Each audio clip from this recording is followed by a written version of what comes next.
County 911, where it all begins, with a voice on the other end asking for help. But already something feels off. Already something doesn't sit right, as the caller says he was in the shower, heard gunshots, and now believes his wife may have shot herself.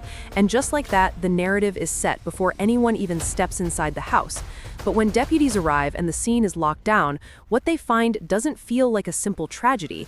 It feels staged, because Brandy Senza is lying on her back between the bed and a nightstand, 2 gunshot wounds to her chest. And everything about the positioning, the timing, the story, it all starts raising questions, the kind that don't go away. Palm Coast, Florida, the kind of place people move to for peace, quiet streets, families, a safe place to raise a child. And inside one of those homes on Felter Lane lived Brandy, her husband Keith Johansson, and her young son.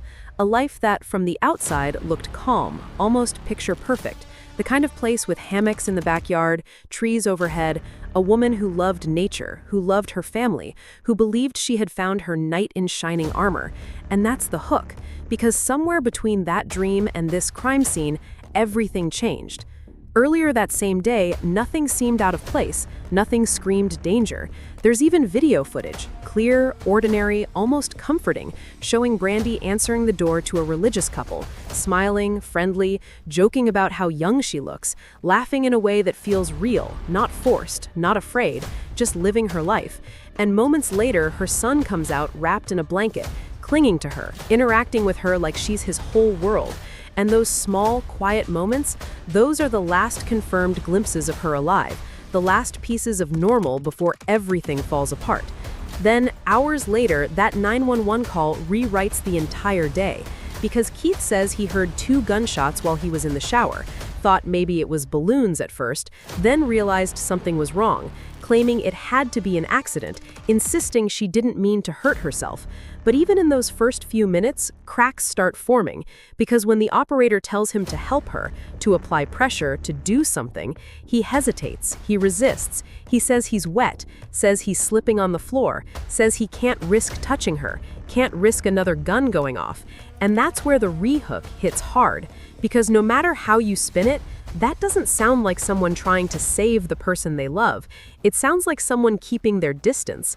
And while he's explaining why he can't help, investigators are already thinking ahead, because this house isn't just a house, it's wired with cameras. Cameras that capture everything, cameras that don't forget. And as detectives begin digging, those cameras become the most important witness in the room, because unlike people, they don't lie. And what they reveal isn't just a moment, it's a pattern. Hours and hours of footage that paint a very different picture of this relationship, not one of safety or love, but one filled with tension, control, arguments, the slow, steady buildup of something much darker, the kind of environment where domestic violence isn't always physical at first, it's mental, it's emotional, it's constant pressure until something finally snaps. And suddenly, that quiet neighborhood, that peaceful home, that loving husband story, it all starts to fall apart under scrutiny because witnesses begin to talk, describing a man who could be controlling, who could become angry over things that seem small on the surface but point to something deeper underneath. Jealousy, obsession, control. And one detail stands out in a way that's almost unbelievable, yet impossible to ignore. That he had been furious over something as personal as her being intimate without him. A level of anger that suggests this wasn't just a disagreement, it was something rooted in dominance, in power, in the need to control every part of her life. And now the timeline tightens because you've got the last normal interaction caught on camera, a child who adored his mother, a woman who showed no signs of distress just hours before her death, and then suddenly she's gone, shot twice, while the only other adult in the house claims he was behind a shower curtain, unaware, unable to help, unable to explain how it all happened. And that's where investigators start leaning in, because this isn't just about what happened, it's about what couldn't have happened, because 2 gunshots in a quiet home in close proximity, and the story is that it was accidental, that she somehow shot herself twice in the chest while he heard it and did nothing. That's not just unlikely, it borders on impossible. And when you pair that with his behavior on the call, his reluctance to act, his focus on explaining instead of saving, it starts to shift the entire case from tragedy to suspicion. And still, he holds the line, repeating the same version, sticking to it, denying any wrongdoing, saying if he had done something, he'd admit it, but he didn't. And yet every piece of evidence, every detail, every unanswered question keeps circling back to the same place, the same person, the same moment inside that house. Because when deputies finally step in, when they see the scene for themselves, when they see him standing there in jeans, fresh out of the shower, unharmed, while she lies lifeless just feet away, the reality becomes impossible to ignore. This wasn't just a bad day. This wasn't just an accident. This was something far more deliberate, something that had been building long before that call was ever made. And now, with cameras watching, evidence stacking, and a story that doesn't quite hold together, the real question isn't what happened, it's why. Taking a shower, that's the story Keith Johansson sticks to from the very first second body cams start rolling, repeating it like it's the only thing holding everything together, saying he heard boom boom, ran out and found his wife on the floor with guns nearby. And right away, investigators are watching closely, not just listening to his words, but studying everything else. The tone, the timing, the way he moves, the way he looks. And here's the hook, because even before the deeper evidence comes in, something small but critical stands out.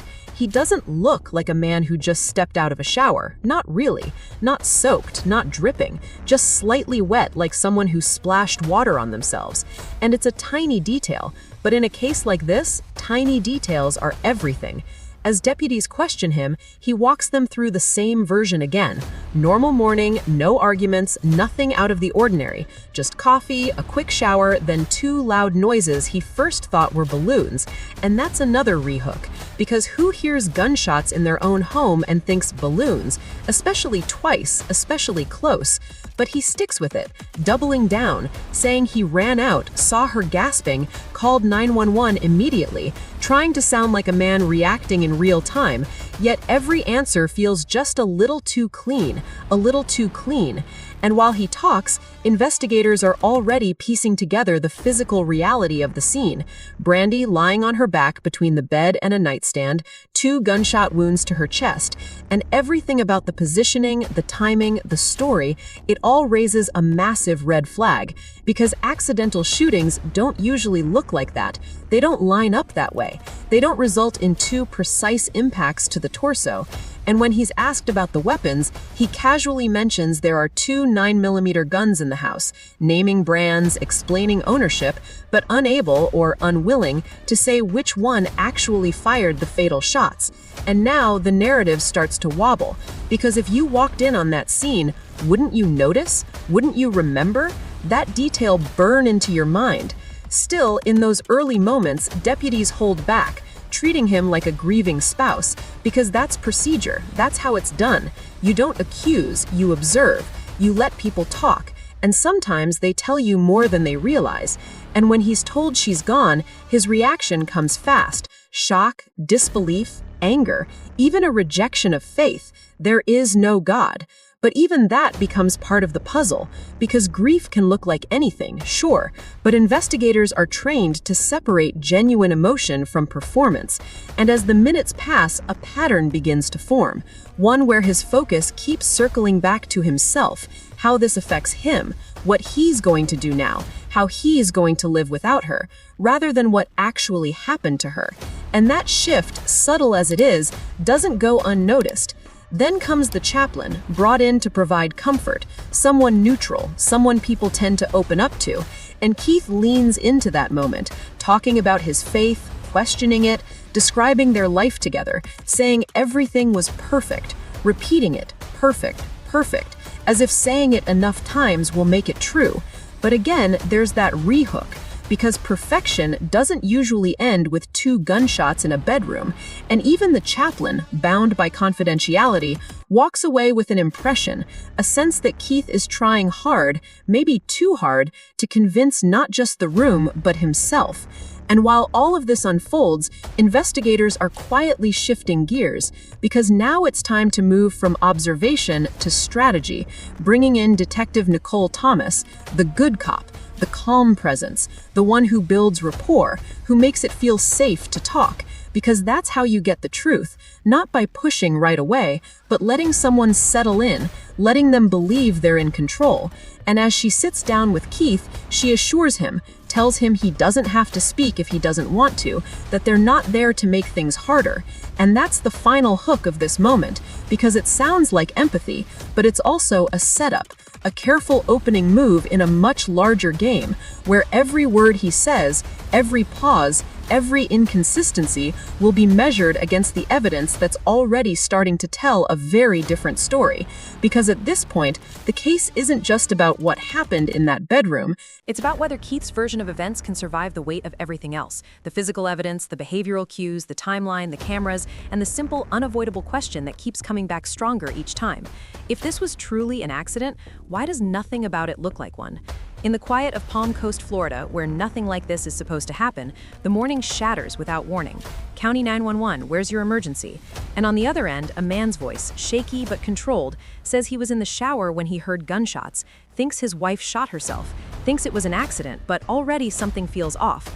Already the story doesn't sit right, because inside that house on Felter Lane, crime scene techs step carefully through a nightmare, finding Brandy Senza lying on her back between the bed and the nightstand. 2 bullet wounds in her chest. Not 1, 2. And that alone raises questions that won't go away, because accidents don't usually happen twice. Not like that, not so clean, not so precise. And outside, Keith Johansson stands there in jeans, claiming he just got out of the shower, but he's barely wet, just splashed, like someone trying to look the part instead of living it. And when deputies ask what happened, he repeats it again. Boom, boom. Thought it was a balloon, then saw her on the floor. And he says he called 911 right away, says there was no argument, nothing wrong, everything perfect, always perfect. And that word, perfect, sticks, because real life isn't perfect, not like that, not when neighbors and cameras and hours of footage tell a different story, one filled with tension, control, and something darker building behind closed doors. And those cameras, they don't lie. They show the last normal moments too. Brandy smiling at the door, chatting with visitors, her little boy wrapped in a blanket, loving his mom like she's her whole world. A quiet, ordinary morning that turns into the last moments she'll ever have. And then we're right back in that 911 call, where Keith says he can't help her because the floor is wet, says he's slipping, says he doesn't want a gun to go off again. But think about that. Your wife is bleeding out and you don't touch her? And the dispatcher is begging him, apply pressure, help her, do something. But he doesn't. He just waits. And when deputies arrive, it's already over. Brandy is gone. And Keith's reaction, it's loud, emotional, but somehow still centered on him. How am I going to live without her? Why me? Why me? And not on what happened to her, not really. And investigators notice that. They always do, because grief looks different when it's real. And they start asking questions, simple at first, walking him through the morning. 5-minute shower, 2 shots, no argument, no issues, just a perfect marriage. But then the cracks start showing, small at first, then wider, because behind that perfect relationship is something else entirely, something controlling, something suffocating, with Brandy not allowed to work, isolated, dependent.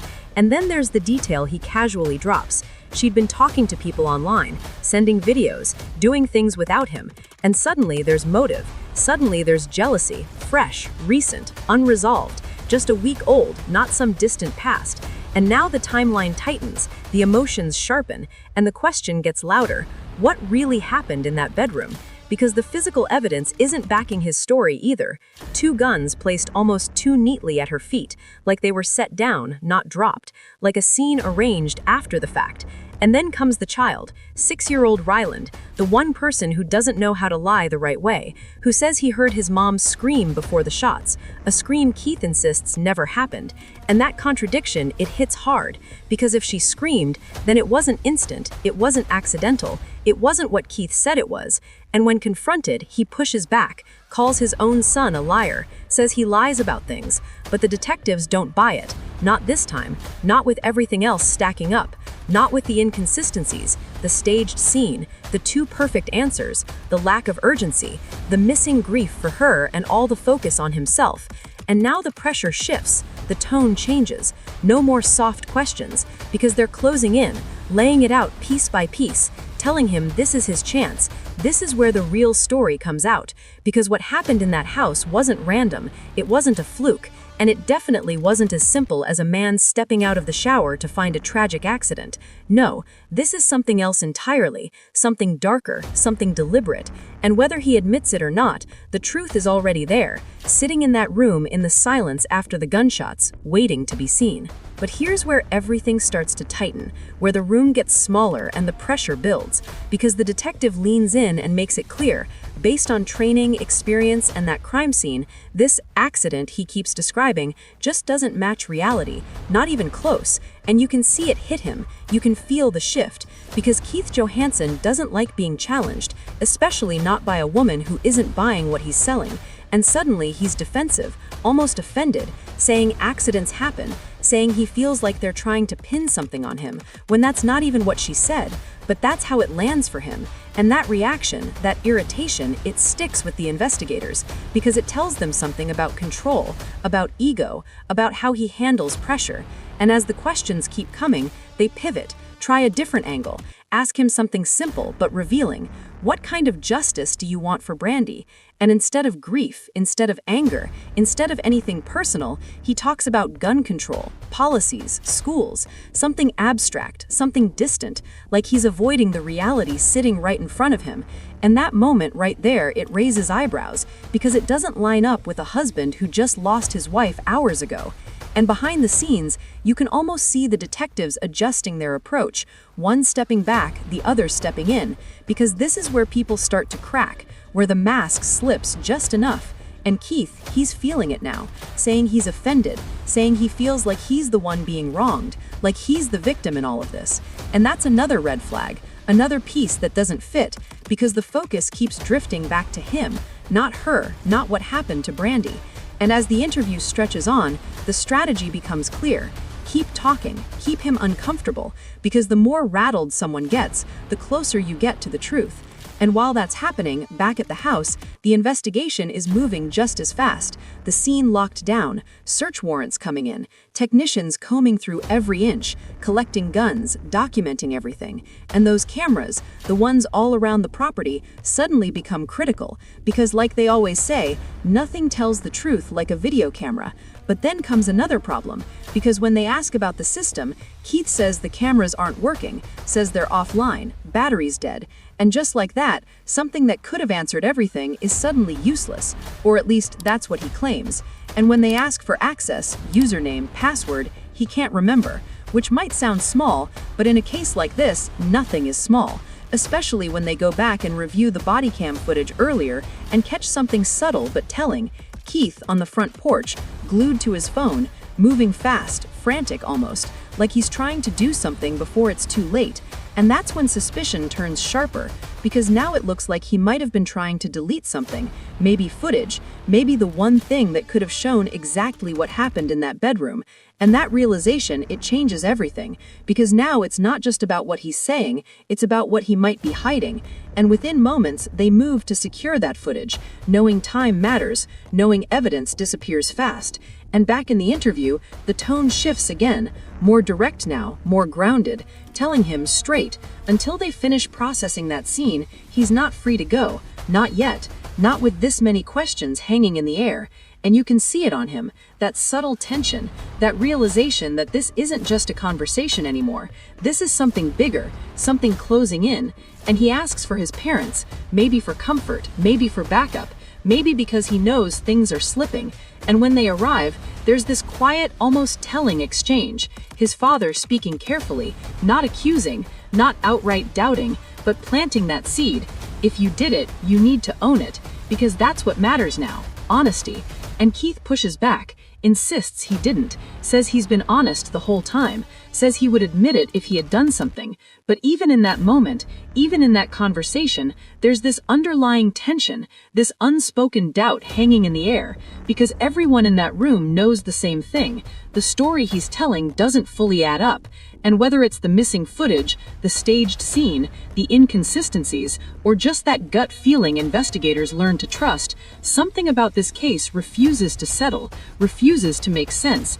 And that's exactly what keeps the pressure on, because when the facts don't match the story, the truth is usually still waiting to be uncovered. And this is the moment where everything starts to unravel, slow at first, then all at once, because even as the detective leans in, telling Keith man to man that he's trying to believe him, that this is the time to come clean, Keith doesn't budge, says he won't admit to something he didn't do. And you can see it on their faces, they're not buying it, not anymore, not after everything they've seen. And the divide in that room becomes crystal clear, because while his father is cautious, measured, even planting that quiet if you did it, own it seed, his mother is all in, defending him without hesitation, calling him a good boy, saying he'd never hurt anyone, telling him to keep his mouth shut, to stop talking, to write it out.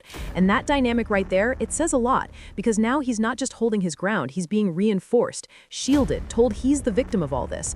And you can feel the shift as Keith grows more restless, more anxious, until finally he asks for an attorney, asks if he can leave. And at that point, legally, they have to let him go, even though every instinct is screaming that something isn't right, even though they know, deep down, it has to be him.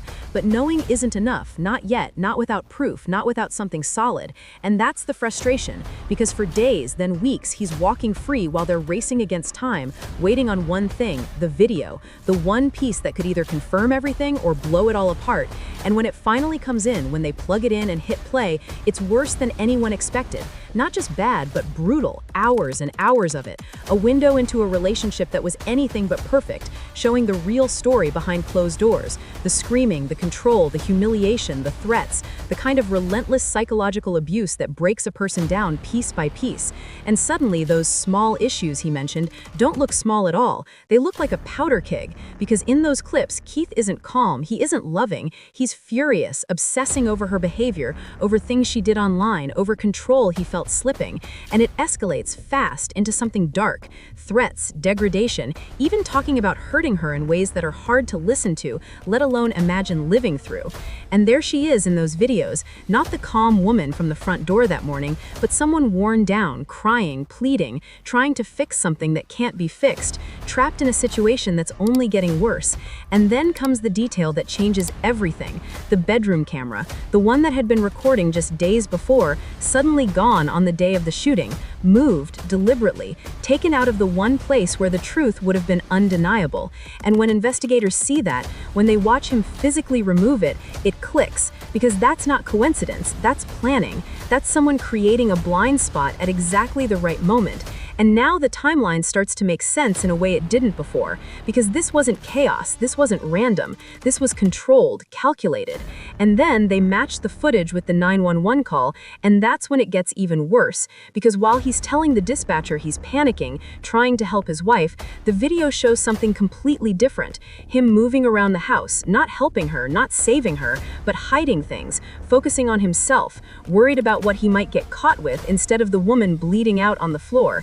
And that contradiction, that split between what he says and what he does, it's devastating, because it strips away the last layer of doubt, and suddenly the case that once felt uncertain becomes clear, undeniable. And all it took was that one small device, that one thumb drive to expose everything, to turn suspicion into certainty. And from that moment on, there's no more waiting, no more what ifs, because they know exactly what they have to do. And when they move in, when they put him in cuffs, it's not just an arrest, it's the collapse of a story he thought would hold, a version of events that couldn't survive the truth once it was finally seen. And even then, even sitting in jail, hearing from his lawyer that there's no easy way out, that he's facing decades behind bars, the weight of it all settling in, the reality is unavoidable now, because the truth didn't just come out, it was captured, recorded, and it told a story he could never talk his way out of. But to a kind of arrogance, a belief that somehow, some way, he could outmaneuver the truth itself. And to those who had seen the evidence, who had watched the footage, who had listened to the recordings, that confidence was chilling, because they knew what the jury would eventually see. They knew what those videos contained. Hours upon hours of behavior that painted a picture no defense could easily erase. A pattern of control, of humiliation, of relentless emotional and psychological abuse that turned a private home into something closer to a prison. And for Brandy's family, watching those videos wasn't just difficult, it was devastating. Because this wasn't just evidence, This was their sister, their daughter, reduced to tears, begging for understanding, trying desperately to fix something that was never hers to fix. And as the trial unfolded, the defense attempted to reshape that image, to recast Brandy not as a victim, but as unstable, as someone spiraling out of control, even going so far as to suggest she had been on a prolonged drug binge, a claim that stood in stark contrast to the woman seen in those recordings. And then, in a move that seemed almost desperate, the narrative shifted again, because now, suddenly, this wasn't an accident anymore, and it wasn't suicide. It was self-defense. Keith took the stand and told a new story, one where Brandy was the aggressor, where she was out of her mind, where she didn't even recognize him, claiming she believed he was plastic, a stranger. And in this version of events, he was the one in danger, the one forced to act, the one who fired not once, but twice, as he claimed, in fear for his life. And yet, as he spoke, as he tried to align this new version with the physical evidence, the cracks began to show, because the prosecution was ready. And when Assistant State Attorney Ms. Dunton stepped forward to cross-examine him, it became clear this would be the moment everything would be tested. Because she didn't raise her voice, she didn't need to. She simply walked him through his own words, his own statements, one by one, dismantling them with precision. You were lying 3 to 4 minutes after she was shot when you called 911, correct? She asked. And after a pause, he admitted it. Correct. Then came the next and the next, each one peeling back another layer, revealing a pattern not of confusion, but of deception. You told detectives you were sliding around and couldn't help her. That was a lie. Yes. You said there were no cameras. That was a lie. Yeah. And with each admission, the foundation of his defense crumbled further, until the final question hung in the air, heavy and unavoidable. So today, you're telling a story that matches the evidence, and you want them to believe now you're telling the truth? And his answer, "That's because I am," felt less like conviction and more like desperation. Because by that point, the jury had already seen too much, heard too much. And as deliberations began, time seemed to stretch, hours passing with no word, tension building on both sides. Because even when the evidence feels overwhelming, there is always that uncertainty, that quiet fear that something might have been missed, something misunderstood. But when the jury finally returned, when the courtroom fell silent and the verdict was read, guilty of first-degree murder, it was the end of a long, painful journey toward justice, a decision that carried the weight of everything that had come before it. And in Florida, that verdict meant life in prison, day for day, no parole. And for Brandy's family, it didn't erase the loss, it didn't undo the suffering, but it did bring something they had been fighting for since the very beginning: accountability. Because in the end, this case wasn't just about how Brandy died, it was about how she lived, about the hidden reality behind closed doors, about the warning signs that so often go unseen until it's too late. And as painful as it was, those videos, those glimpses into her life, became something more than evidence.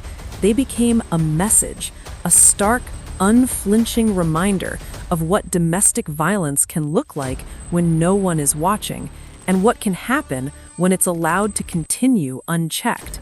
Because sometimes the most dangerous place isn't out in the world, it's right at home, in the quiet moments, behind closed doors, where the truth waits, unseen, until one day it can't hide anymore.